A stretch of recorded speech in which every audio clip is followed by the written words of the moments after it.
Hello students, last class में जो अपन ने टॉपिक किया था वो क्या था, अर्थ मैग्नेटिज्म। ठीक है, अर्थ मैग्नेटिज्म में आपने अर्थ मैग्नेटिज्म के तीन एलिमेंट्स पढ़े थे जिनको अपन ने डिक्लिनेशन, डिप और horizontal component of earth magnetic field बोला था, है ना। अच्छा जी, एंगल ऑफ डिक्लिनेशन को आपने डी से लिखा था, डिप को आपने डेल्टा से भी लिख देते हैं, आई से भी लिख देते हैं, और हॉरिजॉन्टल कंपोनेंट को लिखा था बीएच। और इनके बीच में आपने रिलेशन भी लिखे थे। आपके पास दो रिलेशन थे, एक तो tan थीटा इक्वल टू बीवी बाई बीएच, और एक रिलेशन था आपके पास बी इक्वल टू बीवी स्क्वायर प्लस बीएच स्क्वायर। ठीक है, अच्छा, तो इनके ऊपर एक छोटा सा एक न्यूमेरिकल भी था, वो भी अपन ने कर लिया था। इसके बाद जो अपना नेक्स्ट टॉपिक है, नेक्स्ट जो टॉपिक आता है अपना, वो आता है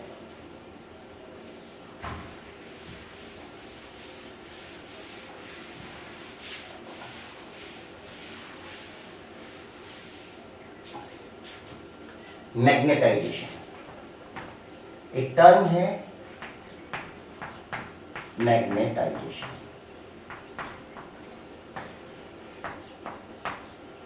ठीक है, जो अर्थ के ऊपर एक वैरायटी ऑफ बैटरियल्स अवेलेबल हैं जिनकी प्रॉपर्टीज भी सबकी अलग अलग है। ठीक है, उनकी मैग्नेटिक प्रॉपर्टीज को स्टडी करने के लिए कुछ टर्म्स अपन काम में लेते हैं, उनमें से एक टर्म है मैग्नेटाइजेशन। ठीक है, अच्छा, ऐसा अपन ने जो लास्ट चैप्टर में निकाला था कि रिवॉल्विंग इलेक्ट्रॉन के कारण जब इलेक्ट्रॉन रिवॉल्व करता है तो वो एक मैग्नेटिक मोमेंट डेवलप करता है। क्या डेवलप करता है? Magnetic moment. ठीक है, अच्छा जी, उस मैग्नेटिक मोमेंट को रिवॉल्विंग इलेक्ट्रॉन के कारण अपन ने म्यू से भी लिखा था। किसे लिखा था? म्यू से। और म्यू बाई एल की वैल्यू कितनी थी बेटा? ई बाई 2m। एल को इधर मल्टीप्लाई, जो एल क्या था? Angular momentum. तो जो म्यू की वैल्यू थी वो कितनी थी? ई बाई 2m, और एल को लिख लो एम वी आर। तो m से m कैंसिल, ये होता था ई वी आर बाई 2। ठीक है, और जो इसकी मिनिमम वैल्यू थी, जो म्यू की जो मिनिमम वैल्यू आ रही थी, उसको अपन ने बोर्स मैग्नेटॉन भी बोला था। ठीक है, अब तो एक चीज थी कि every substance is made of the atoms. सभी एटम से मिलकर बने हुए हैं, और एटम के अंदर इलेक्ट्रॉन रिवॉल्व भी कर रहे हैं, और each revolving electron will develop the magnetic moment. हर मैग्नेट डेवलप हर जो इलेक्ट्रॉन रिवॉल्व कर रहा है वो एक मैग्नेटिक मोमेंट भी डेवलप करेगा। पर अगर मैं पूरे सब्सटेंस की बात करूं तो जो नेट मैग्नेटिक मोमेंट होगा वो इन सभी रिवॉल्विंग इलेक्ट्रॉन का, जितने भी इसमें इलेक्ट्रॉन रिवॉल्व कर रहे हैं, वो जितना भी मैग्नेटिक मोमेंट और जिस भी डायरेक्शन में मैग्नेटिक मोमेंट डेवलप कर रहे हैं, उनके वेक्टर सम के बराबर होगा। ये होगा net magnetic moment of the material. It may be zero, it may be not zero.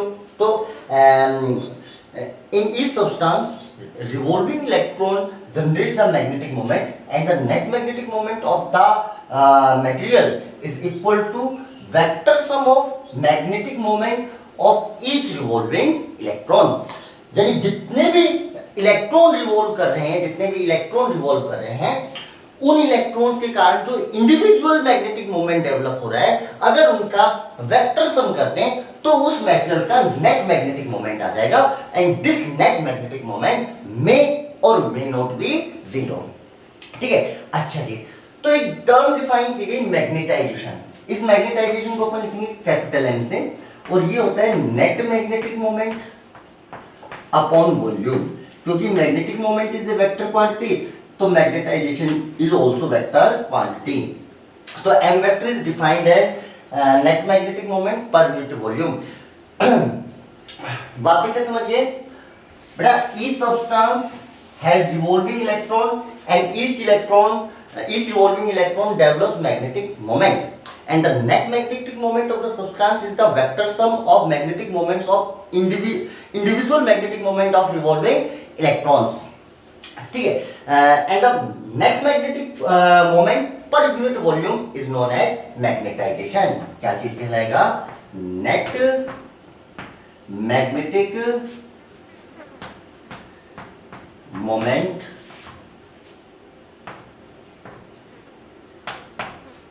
पर unit volume.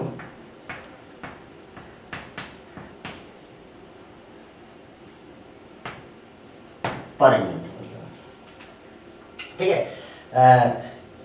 each revolving electron develops the magnetic moment, and the vector sum of each magnetic individual magnetic moment developed by each revolving electron is the net magnetic moment, and net magnetic moment per unit volume is known as magnetization. इसको लिखा जाता है बेटा m से। अच्छा, यहाँ पे जो m नेट होता है, जो मैग्नेटिक मोमेंट है, इसकी यूनिट होती है एम्पियर इंटू मीटर स्क्वायर, ये इसकी यूनिट है। क्या चीज है ये? यूनिट। और वॉल्यूम की जो यूनिट है बेटा वो कितनी होती है? Metre cube. तो जो कैपिटल एम की जो यूनिट होगी वो कितनी होगी? इन दोनों को डिवाइड कर लीजिए, एम्पियर पर मीटर।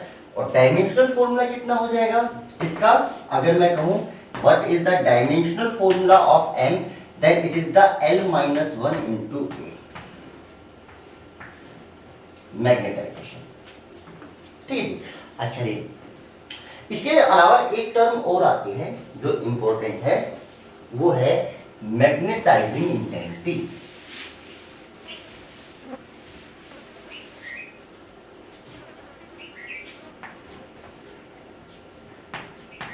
मैग्नेटाइजिंग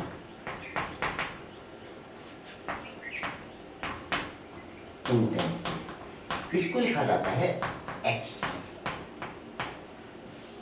ठीक है, H लिखते हैं ना। ये क्या होता है? It is the ratio of magnetic field in space and the permeability of the medium. ये क्या है? Permeability, permeability of medium and the magnetic field at that medium. तो इन दोनों का यानी it is the ratio, what is the magnetising intensity? It is the ratio of B by mu. अगर मान लो medium आपका वैक्यूम है तो B को लिख लो आप B नोट से और म्यू को लिख लो बेटा म्यू नोट से। ये क्या कहलाएगा आपका? H। मान लीजिए एक सोलेनॉइड है, मान लीजिए एक सोलेनॉइड है जिसके अंदर मान लीजिए एयर फिलअप है, तो इसके अंदर जो मैग्नेटिक फील्ड होगा B नोट वो कितना होगा? Mu naught N I. तो B naught upon mu naught, जिसको अपन बोलते हैं H, ये कहलाता है N into I, number of turns per unit length and current का प्रोडक्ट। अगर मैं इसकी यूनिट की बात करूं तो यूनिट देखो, करंट की तो एम्पियर हो गई और ये हो गया number of turn per unit length यानी पर मीटर। तो यूनिट तो भाई H की और M दोनों की सेम होती है और डायमेंशनल फॉर्मूला भी सेम होता है, यानी कितना होता है? L-1 इंटू ए, M-1 इंटू ए। चलिए और छोटे छोटे टर्म्स के बारे में बात करते हैं। ठीक है, अब देखो M और H दोनों की यूनिट सेम है, तो इन दोनों को देखो ऐड भी किया जा सकता है और सब्ट्रैक्ट भी किया जा सकता है ना। ये कंडीशन होती है ना कि जिन दो क्वांटिटीज को आप ऐड कर रहे हो, सब्ट्रैक्ट कर रहे हो, उन दोनों की यूनिट तो सेम होनी चाहिए ना। यानी आपका केजी के अंदर केजी ऐड हो सकता है, आपका लीटर के अंदर लीटर ऐड हो सकता है, मीटर के अंदर मीटर, तो यूनिट सेम होनी चाहिए। इन दोनों की यूनिट सेम है। अच्छा जी, अगली जो टर्म आई, ये मैग्नेटिक प्रॉपर्टी ऑफ मटेरियल पढ़ने के लिए कुछ टर्म्स हैं जो अपन पढ़ रहे हैं ना। आज के टॉपिक है जो मैग्नेटिक प्रॉपर्टी ऑफ मटेरियल अपन पढ़ना चाह रहे हैं, उनके अंदर कुछ टर्म्स काम आने वाली। तो पहली टर्म मैग्नेटाइजेशन, दूसरी मैग्नेटाइजिंग इंटेंसिटी। अच्छा जी, थर्ड जो टर्म है उसको बोलते हैं रिलेटिव परमिबिलिटी। इसको लिखा जाता है म्यू आर से, और म्यू आर होता है it is the ratio of permeability of the medium and the permeability of air या vacuum। अच्छा जी, तो इसको क्या लिख लो? permeability of medium, इसको लिख लो permeability of space। ये हो गया है जी। अच्छा, अभी ऊपर और नीचे दोनों परमेबिलिटी है, इसलिए बेटा ये जो क्वांटिटी होती है ये होती है यूनिटलेस और डायमेंशन। ठीक है, यानी इसका dimension formula M0 L0 T0 होता है। ये कैसी होती है? Unitless and dimensionless. ओके, अच्छा जी, चलिए और चीज देखिए। देखो, अब आपको पता था कि अगर कोई भी मैग्नेटिक डाइपोल को मैग्नेटिक फील्ड में रख दिया जाए, then they start to align towards the magnetic field, वो मैग्नेटिक फील्ड की डायरेक्शन में अलाइन होना स्टार्ट हो जाते हैं। अच्छा, अब मान लीजिए ये कोई मैग्नेटिक मटेरियल है जिसके अंदर ये जो मैग्नेटिक मोमेंट है ईच रिवॉल्विंग इलेक्ट्रॉन का वो रेंडमली सेटअप है, ऐसे रेंडमली सेटअप है। मान लीजिए इसका नेट मैग्नेटिक मोमेंट अभी 0 आ रहा है। कितना आ रहा है नेट मैग्नेटिक मोमेंट? 0। तो सभी का वेक्टर संख्या सब रेंडमली अलाइन थे। अगर आप इसको मैग्नेटिक फील्ड में रख देंगे, यानी जो आपने एक्सटर्नल मैग्नेटिक फील्ड लगाया, मान लीजिए वो लगाया B, तो जैसे ही लगाओगे then they start to align. हमेशा हो ना हो ये कोई जरूरी नहीं है ना, पर एक इस डायरेक्शन में मान लो अलाइन होना स्टार्ट हो गए, ठीक है, मैग्नेटिक फील्ड की डायरेक्शन में। देन टू B तो आपने लगा रखे हैं, अब इसके अप्लाई करने के बाद M नेट अब 0 नहीं रहेगा, ये एक पर्टिकुलर डायरेक्शन में मैग्नेटाइज हो जाएंगे, क्योंकि सब एक पर्टिकुलर डायरेक्शन में अलाइन होना स्टार्ट हो जाएंगे। अब जो M नेट आएगा, तो पिछली बार तो रैंडमली अलाइन थे, पर सभी के ऊपर एक ही डायरेक्शन में टॉर्क लगेगा, सब एक डायरेक्शन में, तो M नेट 0 नहीं होगा। अच्छा, पर ये M नेट 0 नहीं होगा, पर कितना होगा? इस चीज को कौन बताता है? जो मैग्नेटाइजेशन, वो ये तो पता है net magnetic moment per unit volume, यानी पर यूनिट वॉल्यूम में कितना जो नेट मैग्नेटिक मोमेंट डेवलप हो गया है ना, कितना डेवलप हो जाता है, उसको बोला जाता है मैग्नेटाइजेशन। अब किसी मेटेरियल का मैग्नेटाइजेशन ज्यादा होता है, किसी का कम होता है, किसका अपोजिट डायरेक्शन में भी हो जाता है, वो सब चीजें अपन बाद में देखेंगे। पर फिर भी इस मटेरियल का क्या हो गया, मान लीजिए मैग्नेटाइजेशन। अब नेट मैग्नेटिक मोमेंट इस डायरेक्शन में हो गया, तो जो इस मटेरियल के अंदर जो नेट मैग्नेटिक फील्ड होगा वो बेटा B तो होगा ही, प्लस इस मटेरियल के मैग्नेटाइजेशन के कारण कुछ मैग्नेटिक फील्ड और डेवलप हो जाएगा, और नेट मैग्नेटिक फील्ड होगा external magnetic field plus magnetic field due to magnetisation of material. अच्छा जी, अब दूसरी बात देखो, जो आपने पढ़ा था बेटा H की वैल्यू आई थी Ni, H की वैल्यू कितनी आई थी? Ni। This depends only on the external factor। जैसे जैसे मान लीजिए कि सोलेनॉइड के लिए अपने H वैल्यू कितनी है Ni, एक्सटर्नल फैक्टर पे डिपेंड कर रहा है कि सोलेनॉइड में कितना करंट है, तो ये कर रहा है कंट्रीब्यूशन ऑफ जो टोटल मैग्नेटिक फील्ड कहीं भी डेवलप है, उस मैग्नेटिक फील्ड में एक्सटर्नल फैक्टर का कितना कंट्रीब्यूशन है, जैसे करंट हो गया, number of turns per unit length हो गए, यानी एक्सटर्नल कोस के कारण। और जो M होता है मैग्नेटाइजेशन, वो मटेरियल की प्रॉपर्टी है कि मटेरियल कितना मैग्नेटाइज हो गया। देखो कभी भी जो नेट मैग्नेटिक फील्ड किसी जगह पे होगा वो दो कारणों से होगा, तो एक्सटर्नल कोजेस के कारण और एक मटेरियल के कारण, ठीक है। तो जो मटेरियल के कारण जो मैग्नेटिक फील्ड डेवलप होता है, ये जो M होता है ये बताता है कि इसमें मटेरियल का कितना कंट्रीब्यूशन है, और H ये बताता है आपका एक्सटर्नल जो फैक्टर है उनका कितना कंट्रीब्यूशन है। जैसे मैं आपको एग्जांपल के तौर पे बताता हूं, मान लीजिए ये कोई सोलेनॉइड थी, ये कोई सोलेनॉइड थी, ठीक। इस सोलेनॉइड में number of turn per unit length थे N और ये थे I। मान लीजिए इसमें एयर भरी थी, तो B नोट की वैल्यू कितनी होगी भाई? म्यू नोट Ni होगी। अब मैंने इसके अंदर एक मटेरियल फिलअप कर दिया, इसके अंदर एक मटेरियल फिलअप कर दिया। अच्छा, मटेरियल फिलअप करते ही क्या ये म्यू Ni हो गया होगा? Yes sir. कितना हो गया होगा? म्यू Ni, जो टोटल मैग्नेटिक फील्ड है। तो जैसे मटेरियल आपने फिलअप किया तो जो बी नेट हुआ वो क्यों चेंज हो गया? क्योंकि भाई बी नोट देखो जो एन और आई तो आपका चेंज है, जो बी नोट आपने एक्सटर्नल मैग्नेटिक फील्ड लग रहा था वो तो था ही, पर इस फील्ड में जो आपने मटेरियल रखा वो और मैग्नेटाइज हो गया, वो और मैग्नेटाइज हो गया। तो जो टोटल मैग्नेटिक फील्ड है वो दो कारणों से हो गया, एक तो ये एक्सटर्नल कोजेस के कारण और एक हो गया इस मटेरियल के मैग्नेटाइजेशन होने के कारण। अच्छा जी, अब ये जो बी नोट है, बी नोट, इसको तो लिखा जाएगा भाई mu naught into H. Mu naught Ni होता है ना, तो बी नोट कितना हो गया? इसको क्या लिख लो आप? एच।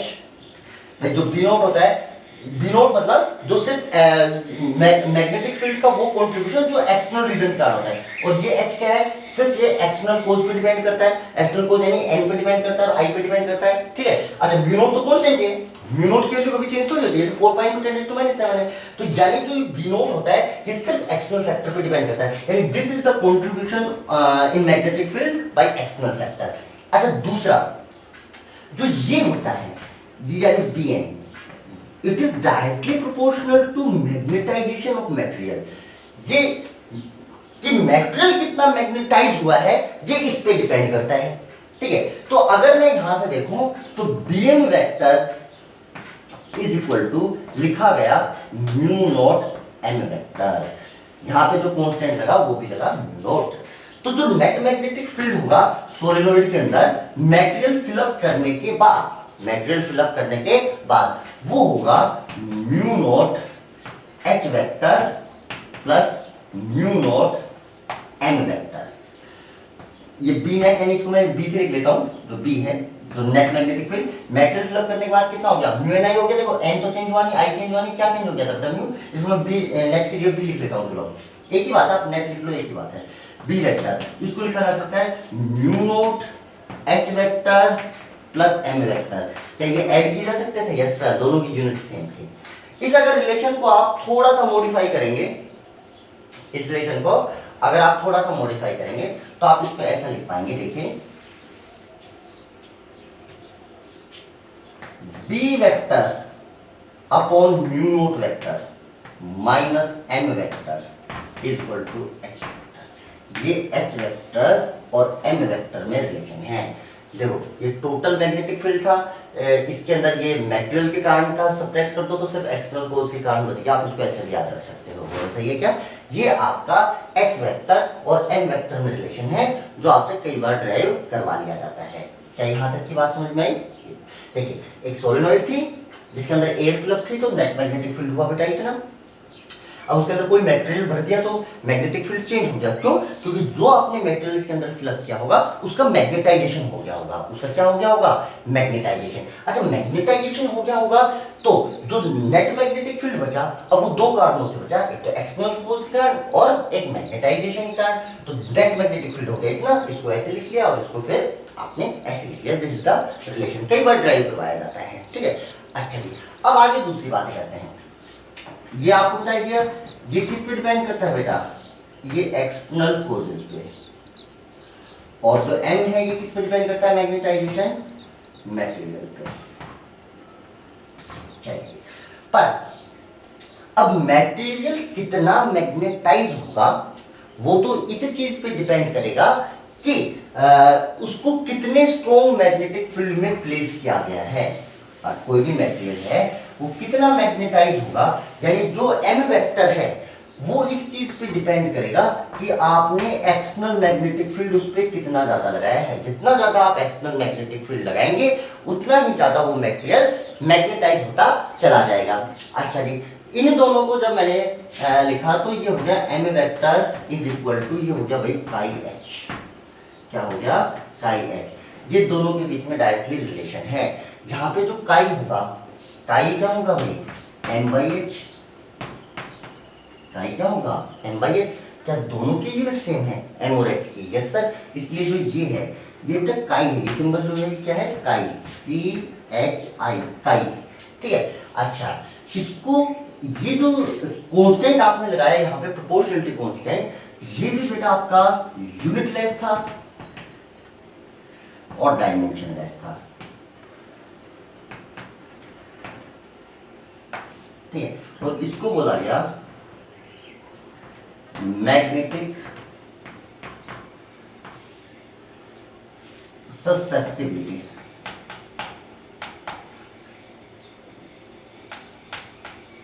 मैग्नेटिक ससेप्टिबिलिटी, तो जो काई को कैसे डिफाइन किया गया? Magnetic susceptibility, it is the ratio of m by h, where m is the magnetization and h is the magnetizing intensity, ठीक है। it is the ratio of magnetization and magnetizing intensity and it is unitless and it is dimensionless। चलिए भाई इतना पता चला अपन को। अच्छा अब देखो, चलो इसके बारे में बाद में बात करेंगे, एक सेकंड इसको आगे पहले पूरा ड्राइव कर लेते हैं फिर काई की बात करेंगे ना। अपन रिलेशन अभी अपन ऊपर लिख लेते हैं एक बार कि जो m होता है वो किसके इक्वल होता है? काई h के, ठीक है। अच्छा जो अपने पास रिलेशन आपको पता b equal to mu naught H vector plus M vector. अच्छा ना, यहाँ पे आप इसको लिख दो बेटा b equal to mu naught H, और इसको क्या लिख सकते हो भाई, काई एच। क्या लिख सकते हो, काई एच लिख सकते हैं। अच्छा तो B इक्वल टू कितना हो गया, एच कॉमन आ जाएगा तो ये हो जाएगा mu naught h 1 plus chi. ठीक है, मुझे ये ऐसा लग रहा है कि ये, इसको लिख लो आप म्यू एच, और इसको लिख लो भाई म्यू नोट एच। अरे बी और बी नोट में क्या था, बी नोट कितना होता था, म्यू नोट एन आई, और बी क्या होता था, म्यू एन आई। इसको अपन लिख सकते हैं ना म्यू नोट एच, और इसको लिख सकते हैं अपन म्यू एच। ये दोनों वैल्यू मैंने यहाँ पे रखी, ये हो गया 1 प्लस काई। तो एच से एच कैंसिल हो गया, इधर जो रेशियो बचा वो बचा mu upon mu naught equal to 1 plus chi. और इस टर्म को अपन इनिशियली डिफाइन कर चुके हैं, ये क्या कहलाती है, रिलेटिव परमिबिलिटी। क्या कहलाती है, रिलेटिव परमिबिलिटी। अच्छा जी, रिलेटिव परमिबिलिटी को कैसे लिखा गया, mu R equal to 1 plus chi, mu R equal to 1 plus chi. ठीक है, इंपॉर्टेंट रिलेशन है बेटा, ड्राइव करवाया जाता है कई बार आपके पेपर में, है ना, मेन बोर्ड के हिसाब से भी इंपॉर्टेंट है। काई mu R equal to 1 plus chi. अब देखो 3 फैक्टर हैं आपके पास, एक तो म्यू है, एक म्यू आर है, और एक काई। इन 3 फैक्टर में से one is the independent variable, one factor is independent, एक इंडिपेंडेंट है। इंडिपेंडेंट का मतलब अगर इनमें से एक भी पता चल जाए तो बाकी दो को निकाला जा सकता है, बाकी दो उस पर डिपेंड करेंगे। रिलेशन देखो, एक तो ये लिखा हुआ और एक आपके पास है ये लिखा हुआ, mu are equal to mu upon mu naught. देखो मान लो मेरे को म्यू पता है, अगर म्यू पता है तो यहाँ पे म्यू रख दूंगा, म्यू नॉट तो कांस्टेंट है 4 पाई × 10⁻⁷। तो देखो ये पता है, ये पता ही रहता है, तो क्या निकल जाएगा, म्यू आर। और म्यू आर इधर निकल आया तो म्यू आर माइनस 1 कर दो, क्या निकल आएगा, काई। तो म्यू पता होगा तो ये दोनों निकल जाएंगे। अब मान लो आपको काई पता है, अगर आपको काई पता है तो काई पता है तो आपके पास क्या निकलेगा, म्यू आर। और म्यू आर पता है तो म्यू नोट से मल्टीप्लाई कर लो, क्या निकल जाएगा, म्यू। तो काई पता है तो ये दोनों निकल जाएंगे, म्यू आर पता है तब भी दोनों निकल जाएंगे। यानी one factor is the independent and other to depends on it. इनमें से कोई भी एक फैक्टर आपको पता होगा तो बाकी दो उसी के ऊपर डिपेंड करेंगे। तीनों के रिलेशन है भाई, दो रिलेशन से तीनों वेरिएबल कनेक्ट हैं, mu R mu mu naught. ठीक है, अच्छा जी, अब बात करते हैं, देखिए कि जो आपके पास जो मैग्नेटिक फील्ड होता है B इक्वल टू, वो होता है म्यू नोट एन आई अगर अंदर एयर है, और B है तो इसको लिख सकते हो म्यू एन आई, या आप इसको लिख सकते हो mu R into mu naught N I. भाई आगे भी रिलेशन लिखा था ना आपने, म्यू आर इक्वल टू कितना होता है, म्यू अपॉन म्यू नोट होता है ना, तो म्यू को इधर मल्टीप्लाई करोगे तो आप ऐसा लिख सकते हो। ओके, अच्छा जी, जानिए अगर कोई आप मटेरियल एंटर करवा देते हो तो मैग्नेटिक फील्ड कितना हो जाता है, म्यू आर टाइम्स, और म्यू आर कितना होता है, म्यू आर इक्वल टू होता है 1 प्लस काई, ये होता है म्यू आर। बोले बात समझ में?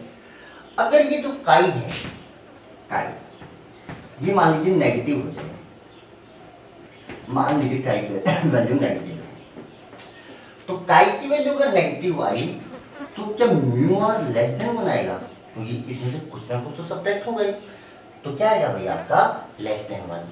अच्छा, अगर काई लेस देन 1 आया तो जो नेट मैग्नेटिक फील्ड है वो क्या हो जाएगा, जो भी पहले से था उसका म्यू आर टाइम्स होगा, और ये जैसे 1 से कम, जैसे मान लीजिए हाफ है तो मैग्नेटिक फील्ड कितना हो जाएगा, हाफ ही हो जाएगा। तो ऐसे मटेरियल को जब आप सोलेनोइड के अंदर इंसर्ट करेंगे तो वो मैग्नेटिक फील्ड को क्या कर देंगे, डिक्रीज कर देंगे।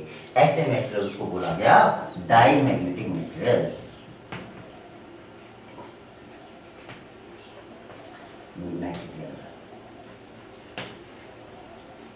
या सब्सटेंस, ठीक है। अच्छा, आगे जाके अभी क्लासिफाई करेंगे कि डेफिनेशन लिखेंगे, तो ये डेफिनेशन लिखी जाएगी बेटा, ऐसे सब्सटेंस जिनको मैग्नेटिक फील्ड में रखने पर वो मैग्नेटिक फील्ड की स्ट्रेंथ को क्या कर देते हैं, कम, डायमैग्नेटिक मटेरियल कहलाते हैं ना। अच्छा जी, अच्छा अब दूसरी बात देखो, काई की वैल्यू नेगेटिव होने का मतलब क्या हुआ, आप समझते हैं कि m इक्वल टू काई एच होता है, बोलो होता है, काई नेगेटिव है, इसका मतलब जो एक्सटर्नल मैग्नेटिक फील्ड है और जो मैग्नेटाइजेशन की डायरेक्शन है वो दोनों की डायरेक्शन अपोजिट होगी। दोनों डायरेक्शन क्या होगी? अपोजिट। यानी ऐसे सब्सटेंस पे अगर आपने इधर मैग्नेटिक फील्ड अप्लाई किया है तो वो ये उल्टी डायरेक्शन में मैग्नेटाइज हो जाएगा। माइनस का मतलब तो यही हुआ ना, इन दोनों वेक्टर की डायरेक्शन क्या है? अपोजिट, एम की और एच की।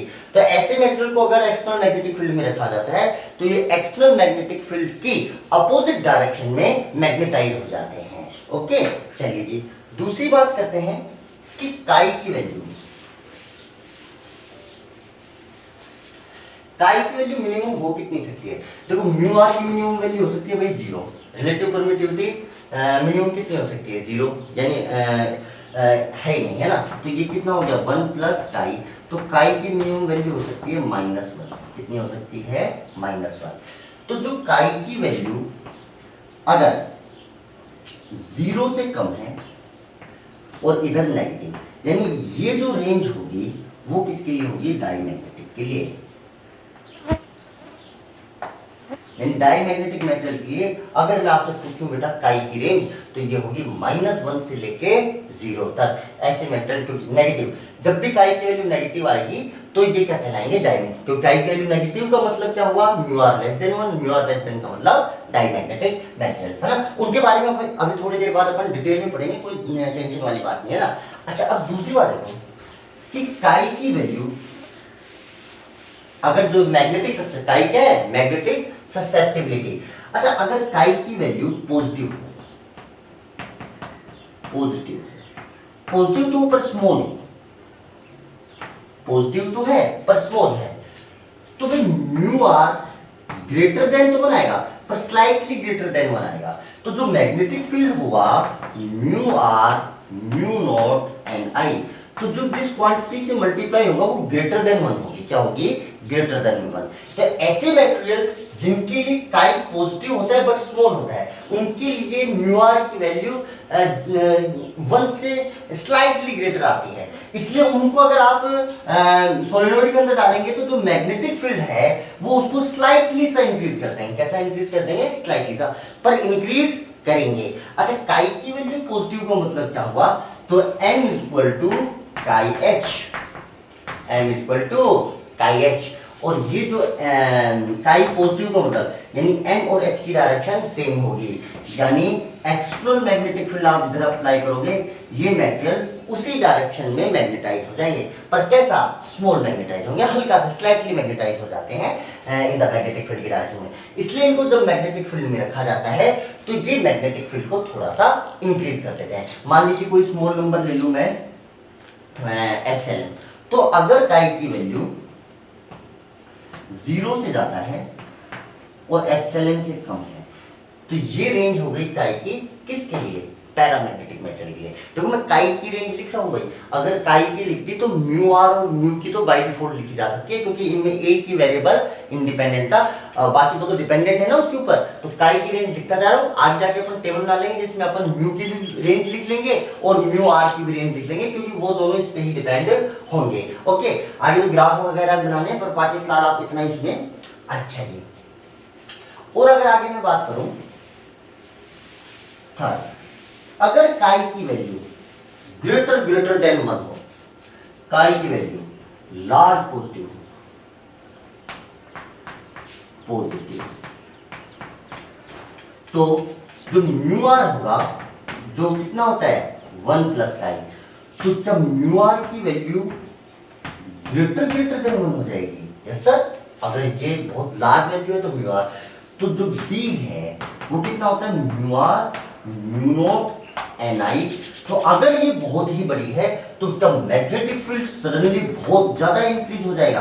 तो ऐसे मटेरियल जिनके लिए काई की वैल्यू लार्ज पॉजिटिव होती है उनको अगर एक्सटर्नल मैग्नेटिक फील्ड में रख दिया जाए तो वो मैग्नेटिक फील्ड को स्ट्रांगली इंक्रीज कर देते हैं, जैसे मान लो किसी के लिए म्यू आर की वैल्यू आ गई 400, तो सीधा उस मेटेरियल को रखोगे तो जो मैग्नेटिक फील्ड था वो 400 टाइम्स इंक्रीज हो जाएगा। तो ऐसे सब्सटेंस जिनके लिए काई की वैल्यू लार्ज एंड पॉजिटिव होते हैं उनको जैसे ही मैग्नेटिक फील्ड में रखा जाता है वो जो मैग्नेटिक फील्ड को बहुत ज्यादा इंक्रीज कर देते हैं। ओके, स्ट्रांगली इन्फ्लुएंस करते हैं उसको, ज्यादा इंक्रीज कर देते हैं ना। ऐसे जो सब्सटेंस होते हैं उनको बोला जाता है ferromagnetic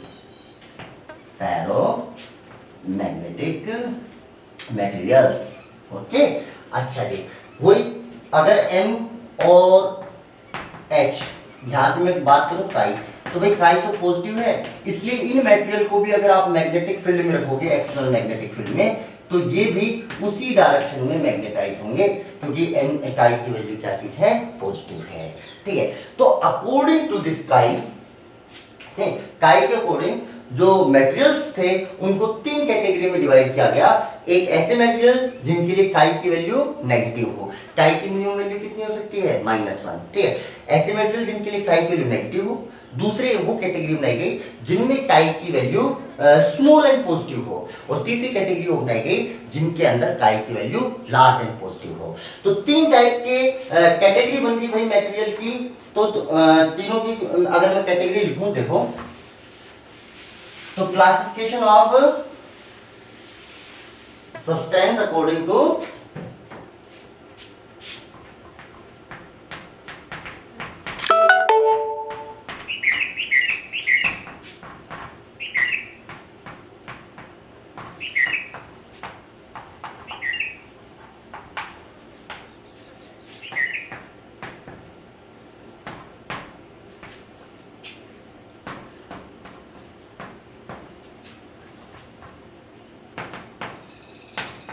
according to their magnetic properties, है ना। 1 सेकंड होल्ड कीजिए।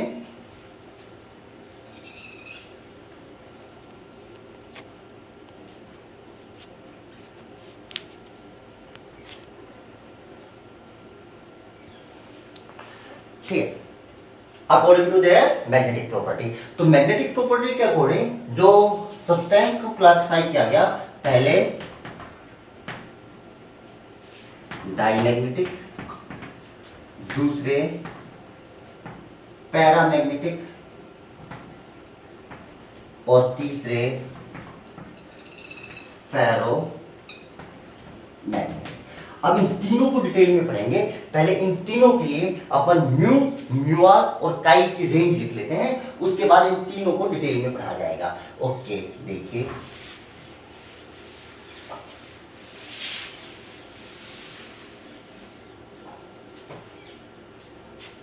ये डायमैग्नेटिक मटेरियल में ध्यान डालता हूं, उसके बाद पैरा, और उसके बाद फेरो। इसके लिए काई <0 -1, इसके लिए काई 0 से ज्यादा एप्सिलॉन, इनके लिए वही काई ग्रेटर देन। अच्छा, म्यूआर 1 प्लस काई तो होता है, तो म्यूआर 0 से ज्यादा, और इधर कितना हो गया, तो म्यूआर कितना होता है, 1 प्लस काई। ठीक है, तो काई की जो भी रेंज है उसमें 1 जोड़ दीजिए, यहाँ पे 1 जोड़ दीजिए, कितना हो जाएगा 0, और ये क्या हो जाएगा 1। ओके, यहाँ पे 1 जोड़ेंगे तो कितना हो जाएगा 1, mu r less than 1 plus epsilon, यानी स्लाइटली ज्यादा से थोड़ा, मतलब कि 1 से थोड़ा सा ही ज्यादा, है ना। और इसके लिए तो भाई म्यूआर कितना हो जाएगा, ग्रेटर देन 1। इसमें तो 1 जोड़ लो, क्या फर्क पड़ने वाला है ना। ग्रेटर देन 1 लिखो, ग्रेटर देन 2 लिखो, उससे कोई फर्क नहीं पड़ रहा है ना, थोड़ा बहुत ज्यादा थोड़ी कि 1 और 2 से फर्क पड़ेगा। और तीसरी भाई म्यू, चलो म्यू और म्यूआर लिख लो, म्यू तो फिर वही, इसको म्यू नोट से मल्टीप्लाई करोगे तो वही एक ही बात है ना। तो ये 2 रेंज लिख लीजिए आपने, काई की लिख ली और म्यूआर की, डायमैग्नेटिक, पैरामैग्नेटिक, फेरोमैग्नेटिक, और ये इन तीनों के लिए भाई रेंज हो गई। ठीक है, तो according to magnetic behaviour of the material या magnetic properties of behaviour, magnetic properties of material, they are classified into 3 broad categories: diamagnetic materials, paramagnetic materials, and the ferromagnetic materials. इनमें सबसे पहले जो अपन को पढ़ना है वो पढ़ना है डायमैग्नेटिक मटेरियल्स। तो फर्स्ट हेडिंग डाल दीजिए डायमैग्नेटिक मटेरियल्स।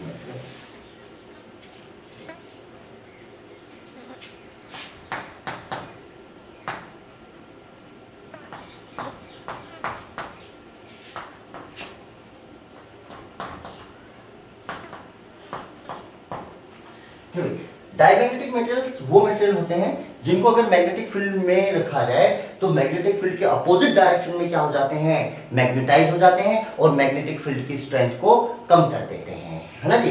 ठीक है, the substance when placed in the external magnetic field they magnetize in opposite direction to the magnetic field and reduce the strength of magnetic field are known as diamagnetic material। या मैं ऐसा भी बोल सकता हूँ the substance which are repelled by magnetic field from high strength to low strength is known as diamagnetic material। तो diamagnetic material की भाई खास खास बातें, ये स्ट्रॉन्ग मैग्नेटिक फील्ड से स्ट्रॉन्ग मैग्नेटिक फील्ड से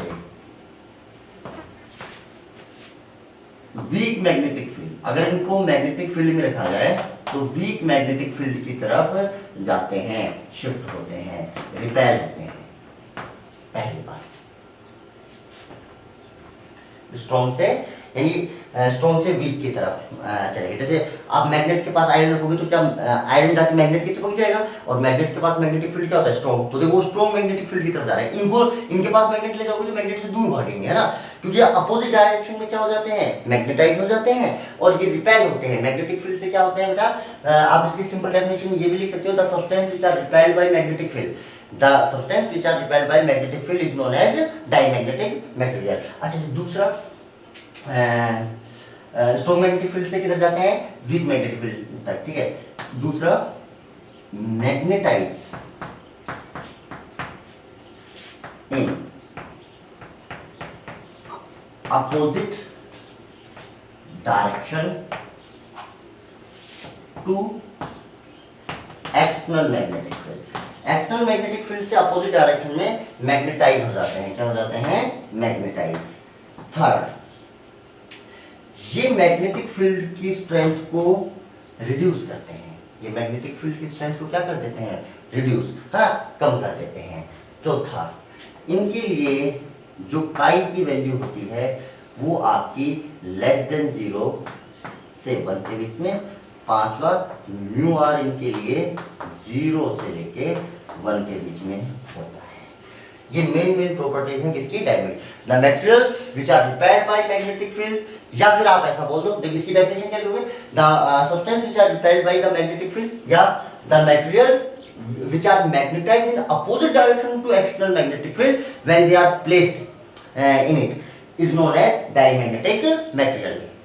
ठीक है, या तो ऐसे लिखिए, the substance which are repelled by magnetic field is known as diamagnetic material, या फिर और बढ़िया लिखिए तो आप ऐसे लिख दें, the material when they placed in external magnetic field they magnetize in opposite direction to external magnetic field is known as diamagnetic material। And these are the properties of diamagnetic material, they always repelled by magnetic field, it means they shift from when they are freely left in the magnetic field they always shift from strong magnetic field towards weak magnetic field। दूसरा, they always magnetize in opposite direction to external magnetic field। Next, they reduce the strength of magnetic field and the range of chi is this and range of mu r is this। ये तो क्या हो गए, ये diamagnetic substance जो होते हैं उनकी डेफिनेशन हो गई और ये उनकी बाकी क्या हो गई, प्रॉपर्टी।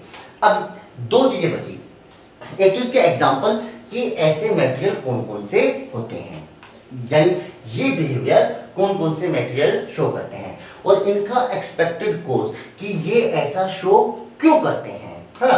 तो देखो, एक तो पहले आज अपन ने क्या पढ़ा, कुछ important terms related to magnetic property of materials, then उसके बाद अपन ने काई को डिफाइन किया, काई के बाद यानी मैग्नेटिक ससेप्टिबिलिटी, उसके बाद मेटेरियल को क्लासिफाई किया 3 कैटेगरी में, डाईमैग्नेटिक, पैरामैग्नेटिक एंड फेरोमैग्नेटिक। उनके लिए आपने काई की रेंज लिखी या उनके लिए आपने म्यू आर की रेंज लिखी। उसके बाद आपने मैग्नेटिक सब्सटेंस की डेफिनेशन पढ़ी, डाईमैग्नेटिक सब्सटेंस की डेफिनेशन पढ़ी, डेफिनेशन के बाद उसकी प्रॉपर्टी, प्रॉपर्टी के बाद इसके अंदर दो चीजें, एक तो इसके एग्जांपल और एक एक्सपेक्टेड कोज, एक इसके एक्सपेक्टेड कोज, दो चीजें और बची, वो भी अपन नेक्स्ट क्लास में कर लेंगे। चलो एक और लिख लो, 6 the repel magnetic field lines.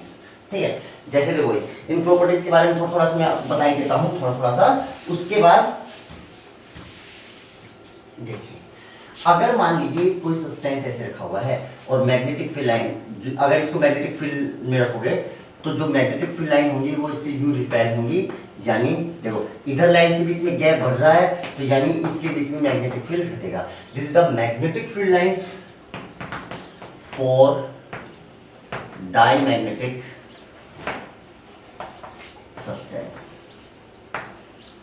ठीक है, मान लीजिए मैंने यहाँ पे रख दिया एक नॉर्थ पोल, एक रख दिया भाई साउथ पोल, और इसके बीच में कोई मैंने ऐसे पाउडर फॉर्म में करके डाईमैग्नेटिक मटेरियल डाला, तो जो डाईमैग्नेटिक मटेरियल है ना वो यू शिफ्ट हो जाएगा, क्योंकि पोल के पास मैग्नेटिक फील्ड की स्ट्रेंथ क्या होती है ज्यादा, तो दोनों साइड से रिपेल होगा और बीच में इकट्ठा हो जाएगा। This the magnetic field line for the diamagnetic material, these are the वो shift of diamagnetic material in the magnetic field. इसके बाद भाई आते हैं इसके एग्जांपल। चलिए एक दो एग्जांपल भी देख लेते हैं इसके एग्जांपल। जो इसके एग्जांपल हैं ऐसे मेटल के एग्जांपल, ठीक है, जैसे हो गया भाई आपका कॉपर, बिस्मिथ, लेड, ठीक है, N2 gas at NTP, NTP normal temperature and pressure, ठीक है। तो ये आप मैंने उसके अलावा और देख लीजिए आप, चलिए काफी हैं, कॉपर, बिस्मिथ, लेड, ये सारे जो मटेरियल्स होते हैं ये सारे ही क्या होते हैं आपके डाईमैग्नेटिक मटेरियल, यानी इनके अगर आप मैग्नेट चिपकाओगे तो इनकी चिपकेगी नहीं, है ना। तो कौन से कॉपर, बिस्मिथ, लेड, N2, और भी बहुत सारे हैं, कैडमियम वैडमियम बहुत सारे हैं ना, सोडियम हो गया, कैडमियम हो गया, है ना, ठीक है। और भी एग्जांपल है वो तो आप लिख लेना, और काफी सारे। अब दूसरी बात आती है कि ये ऐसी प्रॉपर्टी क्यों शो करते हैं, इनको मैग्नेटिक फील्ड में रखें तो मैग्नेटिक फील्ड की स्ट्रेंथ घट जाती है, या ये मैग्नेटिक फील्ड लाइन को रिपेल करते हैं, ऐसा क्यों करते हैं वो अपन नेक्स्ट क्लास में देखेंगे। आज के लिए इतना सफिशिएंट है। Okay, thank you.